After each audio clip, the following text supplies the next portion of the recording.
প্রত্যেককে স্বাগত জানিয়ে আমার YouTube channel let's expert in সায়েন্সে দ্বিতীয় ভিডিও নিয়ে চলে এলাম। আমার let's expert in science YouTube চ্যানেলে নতুন নতুন ভিডিও পেতে চ্যানেলটিকে অবশ্যই সাবস্ক্রাইব করো এবং পাশে থাকা বেল বাটনটি প্রেস করে অল নোটিফিকেশানটি অন করে দাও, যাতে করে যখনই আমি নতুন ভিডিও আপলোড করব তা সবার আগে আপডেট পাওয়ার জন্য। আজকে শুরু করছি ক্লাস 7-এর ফিজিক্যাল সায়েন্সের তৃতীয় অধ্যায়ের পরমাণু, অণু ও রাসায়নিক বিক্রিয়া। এই পরমাণু, অণু ও রাসায়নিক বিক্রিয়া অধ্যায়টি ভৌতবিজ্ঞানের এমন একটি অধ্যায় যেখানে অনেক কিছু শেখার আছে, অনেক কিছু জানার আছে। অবশ্য প্রত্যেকটা অধ্যায়ে শেখার ব্যাপার আছে, জানার ব্যাপার আছে, কিন্তু এই পরমাণু, অণু, রাসায়নিক বিক্রিয়াটা এমন একটা অধ্যায় যেখানে প্রচুর জিনিস ভালো করে বুঝতে হবে, জানতে হবে, পড়তে হবে, যা কিনা তুমি যখন আরও উঁচু ক্লাসে উঠবে তখন তা তোমাকে জানতে সাহায্য করবে, বুঝতে সাহায্য করবে। এবং এখানে যদি তুমি এই জিনিসগুলো ভালো করে না জানো তাহলে পরে গিয়ে তোমার কিন্তু সমস্যা হবে। যেমন মৌলের চিহ্ন কিভাবে লিখতে হয়, পরমাণু কি, অণু কি, এই ব্যাপারগুলো কিন্তু এখানে জানার ব্যাপার আছে। চিহ্ন কি, কেন চিহ্ন এলো, চিহ্ন দ্বারা কি প্রকাশ করা হয়, এই বিষয়গুলো কিন্তু এখানে জানতে হবে। তো আর দেরি না করে শুরু করছি আজকের ভিডিও। সপ্তম শ্রেণীর ভৌতবিজ্ঞানের তৃতীয় অধ্যায় পরমাণু, অণু ও রাসায়নিক বিক্রিয়া। আমাদের প্রথম যেটা জানতে হবে সেটা হলো চিহ্ন। চিহ্ন কি? চিহ্ন হলো মৌলিক পদার্থের নামের সংক্ষিপ্ত প্রকাশ হলো চিহ্ন। কি বললাম? মৌলের নামের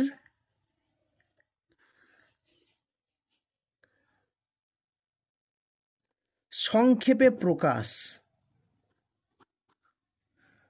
মৌলের নামের সংক্ষেপে প্রকাশ অর্থাৎ সংক্ষিপ্ত প্রকাশই হলো চিহ্ন।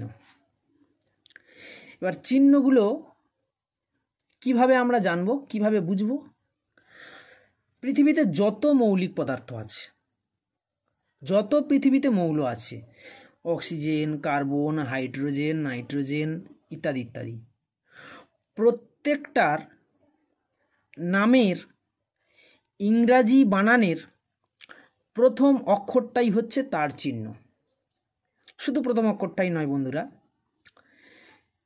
কিছু কিছু মৌলের ক্ষেত্রে তার নামের কেবলমাত্র প্রথম অক্ষরটাই হবে তার চিহ্ন, এবং কিছু কিছু মৌল যাদের বানানের দুটো অক্ষর চিহ্ন হিসাবে ব্যবহার করা হয়। কেন দুটো অক্ষর হিসাবে ব্যবহার করা হয় তাও আমরা এই ভিডিওর মাধ্যমেই জানব। তাহলে চিহ্ন কি না, চিহ্ন হলো মৌলের নামের সংক্ষিপ্ত প্রকাশ। চিহ্ন ব্যবহার করা হয় কেন? চিহ্নর দরকার কি ছিল? আমরা তো অক্সিজেনকে অক্সিজেন বলেই চালাতে পারতাম, নাইট্রোজেনকে নাইট্রোজেন বলেই চালাতে পারতাম, কিন্তু পার্টিকুলার চিহ্ন কেন এলো? চিহ্ন আসার কারণ হলো মৌলের একটিমাত্র পরমাণুকে প্রকাশ করার জন্য। অর্থাৎ অক্সিজেন মৌলের একটিমাত্র পরমাণুকে প্রকাশ করা হয় চিহ্ন দ্বারা, অক্সিজেনের চিহ্ন দ্বারা। সেটা কি? ও, বড় হাতের ও। অর্থাৎ প্রত্যেকটা মৌলের তার ইংরেজি বানানের প্রথম অক্ষরটাই হয় চিহ্ন, এবং যেটা কিনা লিখতে হবে ক্যাপিটাল লেটারে। যেমন অক্সিজেনের ও, হাইড্রোজেন বানান কি? এইচ থেকে শুরু, তাহলে হাইড্রোজেনের এইচ, কার্বনের সি, নাইট্রোজেনের এন। একই রকমভাবে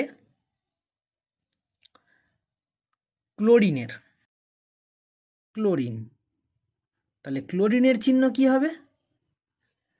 কার্বনের যদি সি হয় তাহলে ক্লোরিনের চিহ্ন কি হবে? ক্লোরিনও তো বানান সি থেকে শুরু হয়, তাহলে ক্লোরিনের চিহ্ন তাহলে সি হবে, কিন্তু সি নয়, ক্লোরিনের চিহ্ন হলো সি এল।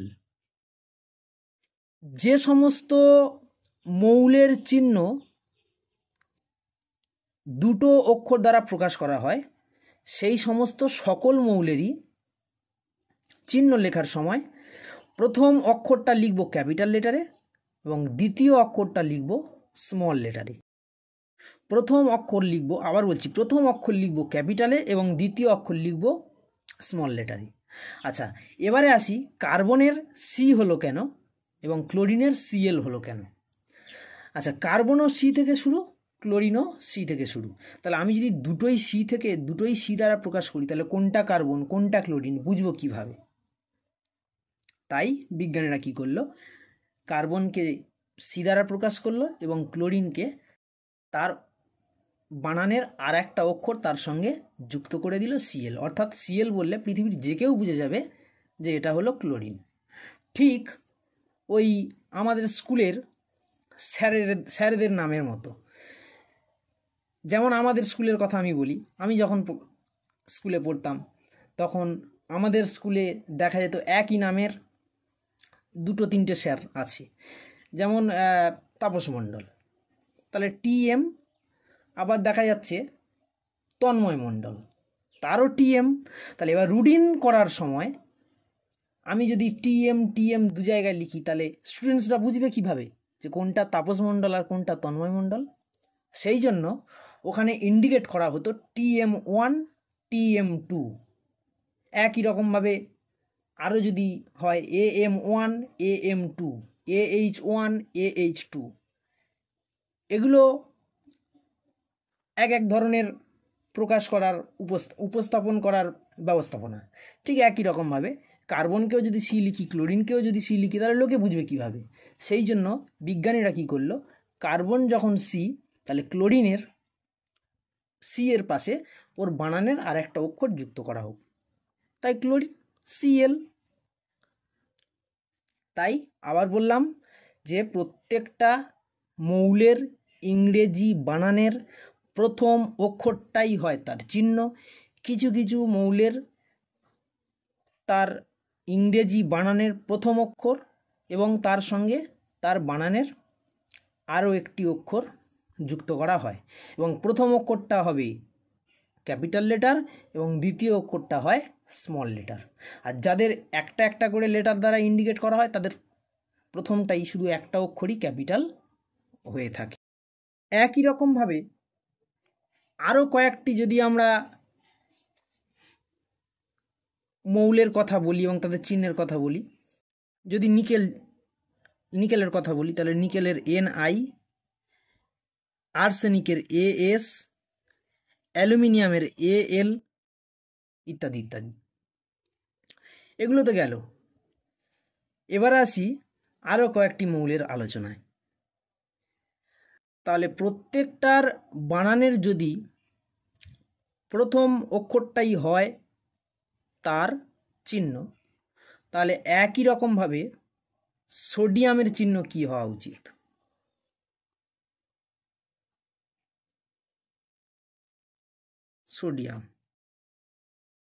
সোডিয়ামের চিহ্ন কি থেকে শুরু হওয়া উচিত? অবশ্যই এস থেকে।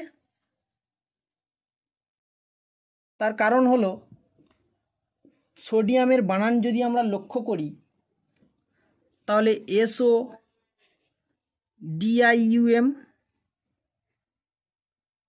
তাহলে সোডিয়ামের অবশ্যই এস থেকে শুরু হওয়া উচিত। কিন্তু সোডিয়ামের চিহ্ন যদি আমরা লক্ষ্য করি তাহলে সোডিয়ামের চিহ্ন হয় Na। কেন সোডিয়ামের চিহ্ন Na, কেন এস থেকে শুরু নয়? তার কারণ হলো কিছু কিছু মৌলের ক্ষেত্রে বিজ্ঞানীরা কায়দা করেছে, বিজ্ঞানীরা আবার কায়দাবাজ। কিছু কিছু মৌলের ক্ষেত্রে ওরা আবার কায়দা করলো। কি সেই কায়দা?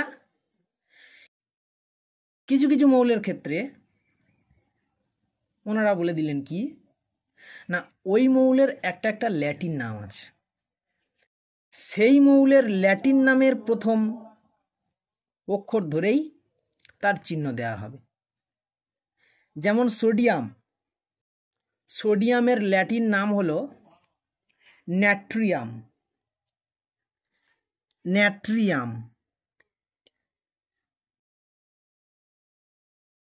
সোডিয়ামের ল্যাটিন নাম হলো ন্যাট্রিয়াম, তাই তার ন্যাট্রিয়ামের চিহ্ন নাম থেকে, নামের বানান থেকে Na হলো তার চিহ্ন।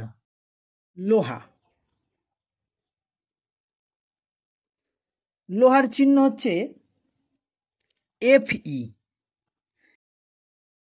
তার কারণ হলো লোহার ল্যাটিন নাম হলো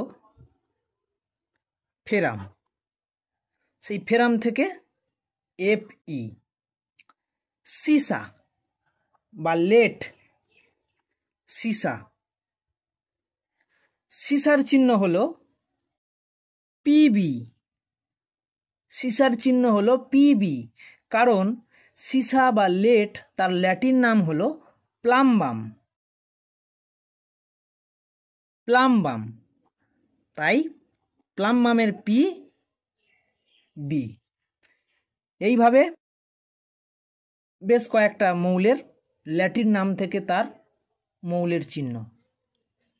যেমন পটাশিয়াম, পটাশিয়ামের হচ্ছে কে, তার কারণ হলো পটাশিয়ামের ল্যাটিন নাম হলো কেলিয়াম, তাই সেখান থেকে পটাশিয়ামের চিহ্ন হয় কে। একাধিক পটাশিয়াম, পটাশিয়ামের কে, কেলিয়াম, সেখান থেকে কে। আরও কিছু মৌল আছে, যেমন মাদাম কুড়ির নাম অনুযায়ী কুরিয়াম, আইনস্টাইনের নাম অনুযায়ী আইনস্টাইনিয়াম, জায়গা যেমন ইউরোপ, ইউরোপের নাম অনুযায়ী ইউরোপিয়াম, তারপর নেপচুনের নাম অনুযায়ী নেপচুনিয়াম, এগুলো হচ্ছে গ্রহ। নেপচুন, নেপচুনের নাম অনুযায়ী নেপচুনিয়াম, প্লুটোর নাম অনুযায়ী প্লুটোনিয়াম। এই সমস্ত মৌলের নামগুলো কিন্তু মুখস্থ করতে হবে এবং তাদের চিহ্নগুলো মুখস্থ করতে হবে। তাহলে এবার এত চিহ্ন কিভাবে মুখস্থ করবে? একদিনে তো মুখস্থ করা সম্ভব নয়। দেখো, চিহ্ন মুখস্থ করাটা হচ্ছে একদিনের কাজ নয়, এবং একসঙ্গে তোমাদেরকে কেউ বলবেও না মুখস্থ করতে। এটা হচ্ছে একটা কন্টিনিউয়াস প্রসেস। আস্তে আস্তে আস্তে আস্তে আজ 10টা, কাল 15টা, পরশু 20টা, এইভাবে আস্তে আস্তে আস্তে আস্তে আস্তে আস্তে কিন্তু চিহ্নর নামগুলো এবং তাদের সংকেতগুলো, তাদের চিহ্নগুলো, মানে মৌলের নামগুলো এবং তাদের চিহ্নগুলো কিন্তু মুখস্থ করতে হবে। এক্ষেত্রে আর একটা কথা তোমাদেরকে প্রথমেই বলে দেওয়া উচিত যে মৌলেরই কেবলমাত্র চিহ্ন হয়, যৌগের কিন্তু চিহ্ন হয় না। মৌলেরই একমাত্র চিহ্ন হয়, মৌলেরই চিহ্ন হয়, যৌগের কিন্তু কখনো কোনো রকম চিহ্ন হয় না।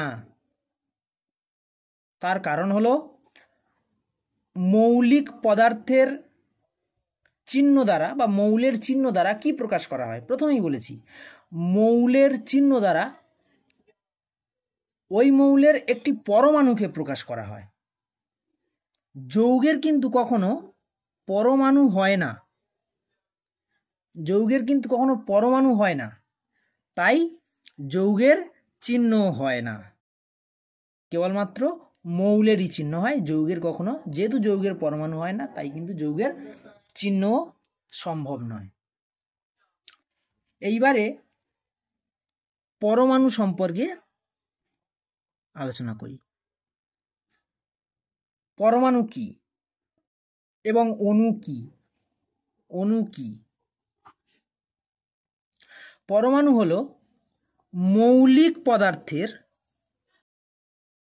ক্ষুদ্রতম কণা। মৌলিক পদার্থের ক্ষুদ্রতম কণা এবং অণু হলো যৌগের ক্ষুদ্রতম কণা। এবার পরমাণু মৌলিক পদার্থের ক্ষুদ্রতম কণা কত ক্ষুদ্র? মৌলিক পদার্থের সবচেয়ে নগণ্য, সবচেয়ে ক্ষুদ্রতম কণা বললে যেটা বোঝা যায়, অর্থাৎ যেটাকে চোখে দেখা যাবে না। চোখে কেন, শক্তিশালী মাইক্রোস্কোপ যন্ত্র দিয়েও যদি দেখা যায় তাহলেও পরমাণুকে দেখা যায় না, এতই ক্ষুদ্র।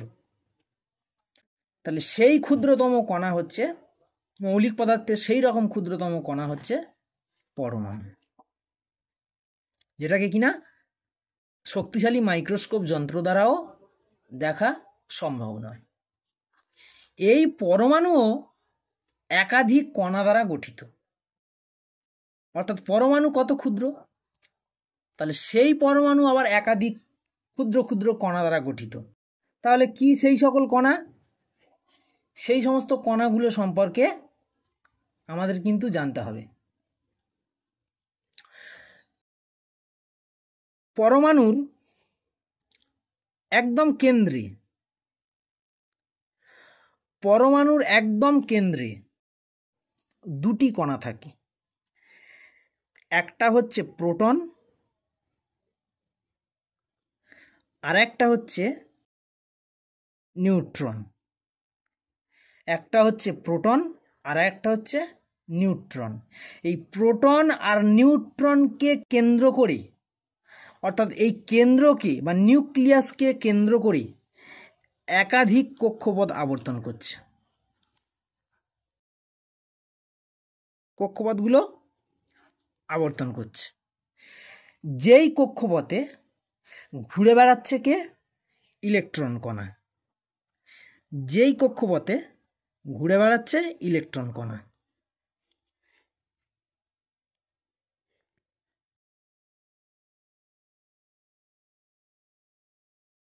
তাহলে এটাকে কি বলা হয়? নিউক্লিয়াস।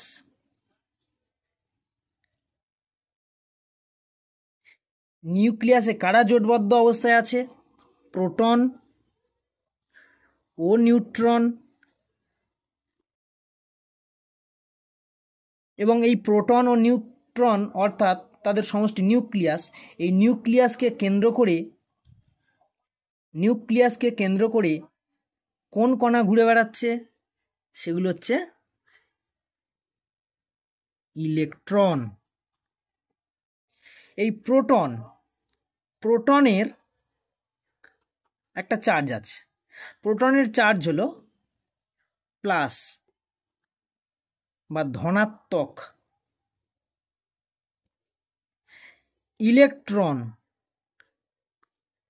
ইলেকট্রনের চার্জ হলো মাইনাস বা ঋণাত্মক।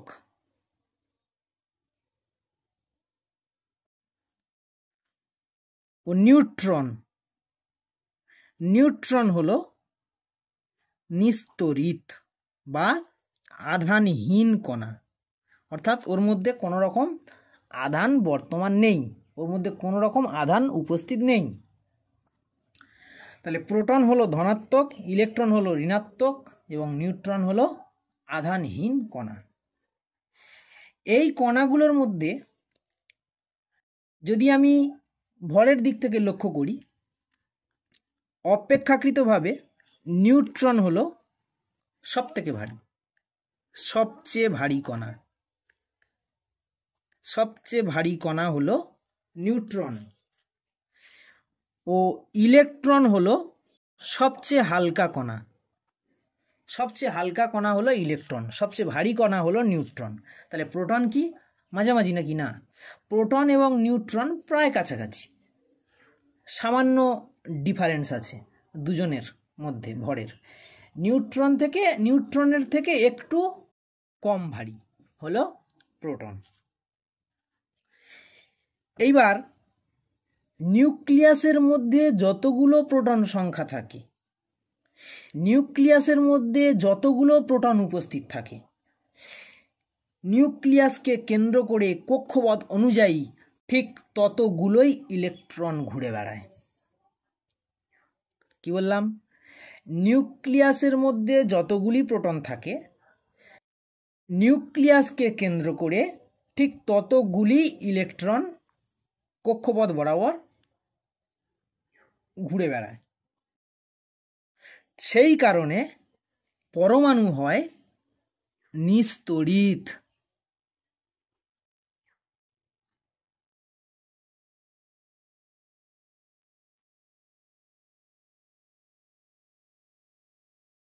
পরমাণু নিস্তড়িত হয় পরমাণু। তার কারণ হলো যত সংখ্যক প্রোটন থাকবে ততগুলোই যদি ইলেকট্রন বাইরে ঘুরে বেড়ায় তাহলে পরমাণু হবে নিস্তড়িত। আচ্ছা, পরমাণু নিস্তড়িত, এবার পরমাণু নিস্তড়িত কেন হয় সেটাকে একটু ক্যালকুলেশনের মাধ্যমে দেখাই, ভালো করে বোঝো। মনে করো এক্স হচ্ছে একটা পরমাণু, তাহলে এই এক্স পরমাণুর প্রোটন সংখ্যা 5, ইলেকট্রন সংখ্যা 5, এদের চার্জ কত? একটার চার্জ প্লাস একটার চার্জ মাইনাস, তাহলে +5 -5 যদি কেটে যায় তাহলে 0, অর্থাৎ নিস্তড়িত। তাই পরমাণু নিস্তড়িত হয়। ব্যাপারটা বোঝা গেল? আচ্ছা, এইবারে যে দুটো জিনিস একটু জানতে হবে সেই দুটো জিনিস একটু বলে দিই। ভর সংখ্যা আর পারমাণবিক ক্রমাঙ্ক।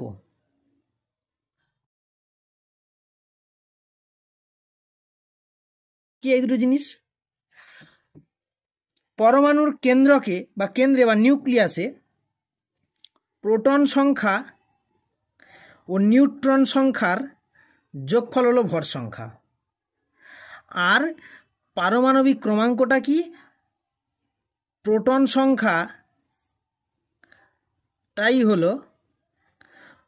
সংখ্যাটাই হলো পারমাণবিক ক্রমাঙ্ক।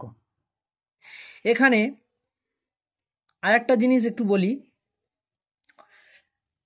পৃথিবীতে যত মৌল আছে কোনো মৌলেরই পারমাণবিক ক্রমাঙ্ক কিন্তু একই হবে না।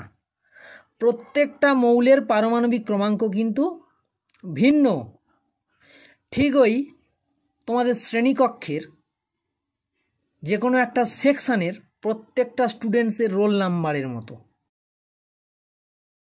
রোল নাম্বার 5, আর কারোর আছে কি? মনে করো ক্লাস 7-এর সেকশন, সেখানে রোল নাম্বার 5 একজনেরই আছে, আর কারোর নেই কিন্তু 5 রোল নাম্বার। তাহলে প্রত্যেকের রোল নাম্বার আলাদা। ঠিক ওই একই রকমভাবে পারমাণবিক ক্রমাঙ্ক বা প্রোটন সংখ্যা হচ্ছে একই রকম। এখানে যত পৃথিবীতে মৌল আছে প্রত্যেকটা মৌলের পারমাণবিক ক্রমাঙ্ক কিন্তু ভিন্ন, কারোর সঙ্গে কারোর কিন্তু কোনো রূপ মিল নেই। তাহলে বোঝা গেল ভর সংখ্যা হলো নিউক্লিয়াসের মধ্যে আবদ্ধ প্রোটন ও নিউট্রন সংখ্যার সমষ্টি, আর পারমাণবিক ক্রমাঙ্ক হলো প্রোটন সংখ্যা। এই পারমাণবিক ক্রমাঙ্কের আরও দুটো নাম আছে, একটা হচ্ছে পরমাণু ক্রমাঙ্ক আর একটা হচ্ছে পারমাণবিক সংখ্যা। একটু মনে রেখো। এবার আসি, পরমাণু যখন নিস্তড়িত থাকে না তখন কি হয়। অর্থাৎ আমি তো বললাম যে পরমাণুর প্রোটন সংখ্যা ও ইলেকট্রন সংখ্যা যতক্ষণ সমান থাকবে ততক্ষণ পরমাণু নিস্তড়িত থাকে, কিন্তু যখন সমান থাকবে না তখন পরমাণু কিসে পরিণত হবে? তখন পরমাণু কি হবে? তখন পরমাণু আয়নে পরিণত হয়। তখন পরমাণু যখন নিস্তড়িত থাকে না তখন পরমাণু আয়নে পরিণত হয়। তাহলে আয়ন কি? আয়ন হলো আধান যুক্ত পরমাণু। আধানযুক্ত পরমাণু কেন বললাম? ব্যাপারটা বোঝো। পরমাণু যখন নিস্তড়িত থাকে না তখন পরমাণু আয়নে পরিণত হয়। এবার আয়নে যখন পরিণত হয় তখন মৌলের পরমাণুগুলি আধানযুক্ত হয়ে যায়, চার্জেবল হয়ে যায়। পরমাণুগুলি চার্জেবল হয়ে যায়, তখন তাকে বলা হয় আধানযুক্ত পরমাণু বা আয়ন বলা হয়। এই আধানযুক্ত পরমাণুটাই হলো আয়ন। তাহলে আয়ন কি? আয়ন হলো আধানযুক্ত পরমাণু। এবার কিভাবে আয়নে পরিণত হয় এবং তাদের মধ্যে ইলেকট্রন এবং প্রোটনের ব্যালেন্স থাকে না কিভাবে? দেখো, কখনো কোনো মৌলের পরমাণুর প্রোটন চেঞ্জ হয় না। ওই যে আমি বললাম, প্রোটন সবসময় প্রত্যেকের আলাদা, প্রোটন এবং প্রোটন স্থির থাকে, প্রোটন কখনোই চেঞ্জ হয় না। তাহলে চেঞ্জ কি হয়? চেঞ্জ হয় ইলেকট্রন, অর্থাৎ ইলেকট্রন কখনো বেড়ে যায়, আবার ইলেকট্রন কখনো কমে যায়। যখনই ইলেকট্রন কমে যাবে তখনই মৌল ক্যাটায়ন রূপে অবস্থান করবে, অর্থাৎ ধনাত্মক চার্জবাহী হবে। কি বললাম? যখনই কোনো মৌলের পরমাণুর ইলেকট্রন কমে যাবে তখন ওই মৌলের প্রোটন সংখ্যা বেশি হয়, ফলে ওই মৌলের পরমাণু ধনাত্মক চার্জবাহী অর্থাৎ ক্যাটায়ন রূপে অবস্থান করবে। কেমন? মনে করি সোডিয়াম, সোডিয়ামের প্রোটন সংখ্যা কত? 11। তাহলে সোডিয়াম থেকে আমি কি বললাম, যদি সেখান থেকে একটা ইলেকট্রন মাইনাস হয়, তাহলে সোডিয়াম থেকে মাইনাস একটা ইলেকট্রন 1e, তার ফলে কি হবে? সোডিয়াম কিসে পরিণত হবে? সোডিয়াম প্লাস, অর্থাৎ সোডিয়াম ধনাত্মক আয়নযুক্ত হয়ে যাবে। এর নাম হলো ক্যাটায়ন। বাট ভালো করে বুঝবে, সোডিয়াম সেখান থেকে একটা ইলেকট্রন মাইনাস হলো, অর্থাৎ একটা ইলেকট্রন বেরিয়ে গেল। কেন বেরোবে তার ডিটেলস আছে, তার ব্যাপার আছে, সেটা তোমাদের সিলেবাসে নেই, সেটা হচ্ছে ক্লাস 9-এ ক্লাস 10-এ গিয়ে সেখানে পড়বে। দরকারে আমি এখানে একটু বলে দেবো, অসুবিধা নেই। সোডিয়াম একটা ইলেকট্রন বেরিয়ে যাবে, একটা ইলেকট্রন বেরিয়ে গেলে Na+ হয়ে যাবে, তখন সেটা হয় ক্যাটায়ন। বা মনে করো অক্সিজেন, অক্সিজেন যখনই দুটো ইলেকট্রন বেরিয়ে যাবে তাহলে তখন হয়ে যাবে অক্সিজেন +2, এটা হলো অক্সিজেন ক্যাটায়ন। বুঝতে পারলাম? যতগুলো ইলেকট্রন বেরোবে ঠিক ততগুলো প্লাস, 5টা ইলেকট্রন বেরোলে +5, 10টা ইলেকট্রন বেরোলে +10, এটা গেল ক্যাটায়ন। নেক্সট, এবার আমার যদি ইলেকট্রন অ্যাড হয়, মনে করলাম ম্যাগনেসিয়াম, ম্যাগনেসিয়াম একটা ইলেকট্রন নিল, তাহলে নেওয়ার ফলে কি হবে? যখনই ম্যাগনেসিয়ামের ইলেকট্রন সংখ্যা বেড়ে গেল তখনই ম্যাগনেসিয়াম ঋণাত্মক চার্জবাহী হয়ে যাবে, ম্যাগনেসিয়াম ঋণাত্মক চার্জবাহী হয়ে যাবে, তখন এর নাম হবে অ্যানায়ন। এর নাম হবে অ্যানায়ন। বা মনে করি নাইট্রোজেন, নাইট্রোজেন যখনই এর থেকে এখানে যখনই আমি 3টে ইলেকট্রন অ্যাড করব তখন নাইট্রোজেন -3, এটা হচ্ছে অ্যানায়ন। বুঝতে পারলাম ব্যাপারটা? ক্যাটায়ন কি এবং অ্যানায়ন কি? যখনই কোনো পরমাণু থেকে ইলেকট্রন বেরিয়ে যাবে তখনই সেই মৌলের পরমাণুটি ধনাত্মক চার্জযুক্ত ক্যাটায়ন হবে, এবং যখনই কোনো মৌলের পরমাণু থেকে পরমাণুতে ইলেকট্রন অ্যাড হবে অর্থাৎ ইলেকট্রন যুক্ত হবে তখন ওই মৌলের পরমাণু ঋণাত্মক চার্জবাহী অ্যানায়ন রূপে অবস্থান করবে। আর এই চার্জযুক্ত হওয়ার জন্য তা তখন মৌল আর এই পরমাণু আর নিস্তড়িত থাকে না, তা তখন আধানযুক্ত পরমাণু হয়ে যায়। এই আধানযুক্ত পরমাণু হওয়ার কারণে এটাকে বলা হয় আয়ন। মনে করো সোডিয়াম পরমাণু, সোডিয়াম পরমাণুর গঠনটা ঠিক কেমন?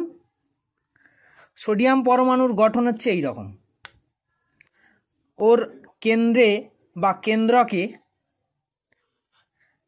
11খানা প্রোটন থাকে, 12খানা নিউট্রন বর্তমান, এবং তাকে কেন্দ্র করে যে কক্ষপথ আছে সেই কক্ষপথে ইলেকট্রনগুলো ঘুরে বেড়াবে। কতগুলো ইলেকট্রন ঘুরবে?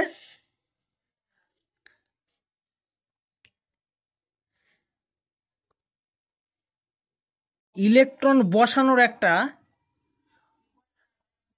নিয়ম আছে। প্রত্যেকটা কক্ষপথের আলাদা আলাদা নাম আছে এবং প্রত্যেকটা কক্ষপথে কটা করে ইলেকট্রন বসবে তারও একটা হিসাব আছে।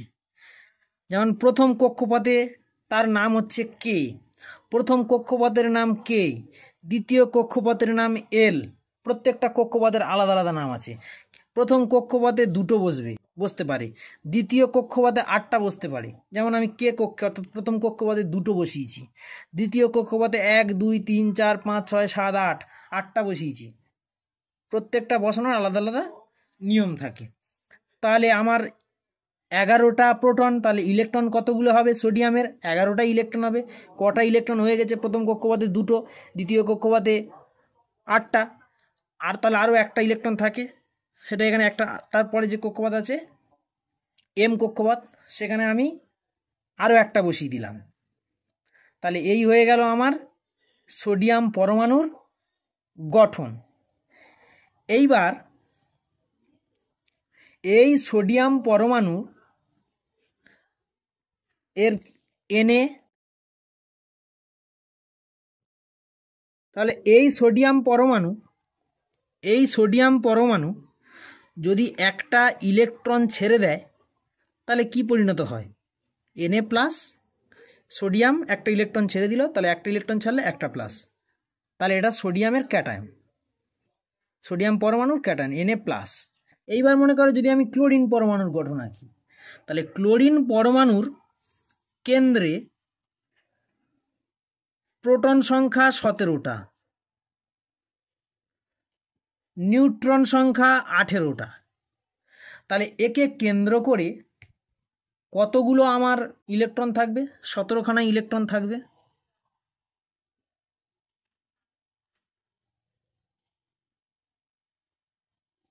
সতেরোখানা ইলেকট্রন দিই। প্রথম কক্ষে 2টো, দ্বিতীয় কক্ষে 8টা, 1 2 3 4 5 6 7 8, তাহলে 10টা ফিল আপ হয়ে গেল। আর তারপরের কক্ষে 7টা দিলে আমার 17টা মিল হয়ে যাচ্ছে। 3 4 5 6 7, আমার 17টা মিল হয়ে গেল। এইবারে এটা গেল ক্লোরিন। এই ক্লোরিন যদি আরও একটা ইলেকট্রন নিয়ে নেয়, তাহলে ক্লোরিন একটা ইলেকট্রন নিয়ে হচ্ছে Cl মাইনাস। তাহলে ক্লোরিন একটা ইলেকট্রন নিয়ে ক্লোরিন ঋণাত্মক আধানবাহী অর্থাৎ অ্যানায়ন রূপে অবস্থান করলো। এই পর্যন্ত তো আমরা জানি। শুধুমাত্র নিত্য নতুন কি হলো না, দুটো পরমাণুর গঠন জানতে পারলাম এবং ক্যাটায়নটা কীভাবে হলো সেটাও জানতে পারলাম। আগে জেনেছি, সেটা আবারও জানলাম। কিন্তু এখানে নতুন জিনিস হচ্ছে এইবারে এই Na আর Cl, অর্থাৎ এখানে Na প্লাস আর এখানে Cl মাইনাস, এই Na plus plus Cl minus এই দুটো যুক্ত হয়ে তৈরি হয় NaCl, যেটা আমাদের সোডিয়াম ক্লোরাইড বা খাদ্য লবণ, যেটা আমরা লবণ হিসাবে খাই, সোডিয়াম ক্লোরাইড। বুঝতে পারলাম ব্যাপারটা? তাহলে এটা গেল দুটো মৌলের পরমাণু যুক্ত হয়ে কিভাবে একটা যৌগ গঠন করলো। এইবারে আসি কেন ইলেকট্রন ছাড়বে এবং কেন ইলেকট্রন গ্রহণ করবে। সোডিয়াম কেন ইলেকট্রন ছাড়লো আর ক্লোরিন কেন ইলেকট্রন গ্রহণ করলো? এর পিছনে একটা কারণ আছে। এর পিছনে যেটা মূল কারণ সেটা হলো প্রত্যেকটা পরমাণুই চায় তার বহিস্থ কক্ষে, সর্ববহিস্থ কক্ষে 8টি করে ইলেকট্রন রাখতে। কি বললাম? প্রত্যেকটা মৌলের পরমাণুই চায় তার সর্ববহিস্থ কক্ষে 8টির বেশি ইলেকট্রন যেন না থাকে, 8টা করে ইলেকট্রন রাখতে চায়। এবং 8টা করে ইলেকট্রন রেখে সে স্টেবল অবস্থায় থাকতে চায়, তার স্থায়িত্ব বজায় রেখে চলতে চায়। তাহলে সোডিয়াম পরমাণুর ক্ষেত্রে আমি যদি লক্ষ্য করি, তাহলে এখানে সোডিয়াম পরমাণুতে কতগুলো ইলেকট্রন, বহিস্থ কক্ষ কোনটা এইটা, তাহলে এর বহিস্থ কক্ষে কটা ইলেকট্রন আছে, একটা। আর ঠিক তার আগের কক্ষে কটা ইলেকট্রন আছে, 7টা। এই তার আগের কক্ষে 8টা, তার আগের কক্ষে 8টা, আর সর্ববহিস্থ কক্ষে একটা। তাহলে সোডিয়াম যদি ওই একটা ইলেকট্রনকে ছেড়ে দেয়, আর সেই একটা ইলেকট্রন মনে করো ক্লোরিন নিল, কি বললাম, সোডিয়াম একটা ইলেকট্রন ছেড়ে যদি দেয়, সোডিয়াম একটা ইলেকট্রন ছেড়ে দিল, সোডিয়াম একটা ইলেকট্রন ছেড়ে দেওয়ার পরে তার তাহলে সর্ববহিস্থ কক্ষ হলো এটা এল কক্ষ, এল কক্ষে কটা হলো, 8টা। তাহলে প্রত্যেকটা মৌলর পরমাণু তো 8টা করে রাখতে চায়, তাহলে এর 8টা হয়ে গেল, ব্যাপারটা ক্লিয়ার হয়ে গেল। একটা ছেড়ে দিল, এবার যেইটা ছেড়ে দিল সেইটা যদি ক্লোরিন নিয়ে নেয়, তাহলে ক্লোরিনের বাইরে কটা ছিল, 1 2 3 4 5 6 7। তাহলে ও কি চায়, ও চায় আমি 8টা রাখবো, তাহলে যেটা সোডিয়াম নিল সেইটা যদি ক্লোরিন নিয়ে নেয়, তাহলে ক্লোরিনের কটা হয়ে গেল, 8টা হয়ে গেল। তাহলে সোডিয়ামও স্টেবল হয়ে গেল, ক্লোরিনও স্টেবল হয়ে গেল। এই কারণেই মৌলের পরমাণুরা ইলেকট্রনের আদান প্রদান করতে থাকে বা করে। কোনো মৌলের পরমাণু ইলেকট্রন বর্জন করতে চায় এবং কোনো মৌলের পরমাণু ইলেকট্রন গ্রহণ করতে চায়। আজকের ভিডিও এখানেই শেষ করলাম। আর আমার নেক্সট ভিডিওতে আমি এই পোর্শনের সমস্ত কোশ্চেন অ্যান্সার আপলোড করে দেবো, সেখানে তোমরা পড়ে নিতে পারবে, কোনো অসুবিধা নেই। এবং নেক্সট ভিডিওতে আমি ব্যালেন্স, অর্থাৎ কিভাবে বিক্রিয়ার সমীকরণের ব্যালেন্স করা হয়, কিভাবে যৌগ গঠন করা হয় এবং রাসায়নিক বিক্রিয়া সম্পর্কে আলোচনা করব। আর ভিডিওটি যদি ভালো লেগে থাকে অবশ্যই লাইক করতে ভুলো না। তোমরা কী ধরনের ভিডিও পেতে চাও বা ভিডিওর কোনো জায়গায় বুঝতে অসুবিধা থাকলে তা কমেন্টের মাধ্যমে জানিও। এবং এই রকম ভিডিও পেতে চ্যানেলটিকে অবশ্যই ফলো করো এবং বন্ধু বান্ধবদের কাছে শেয়ার করতে ভুলো না।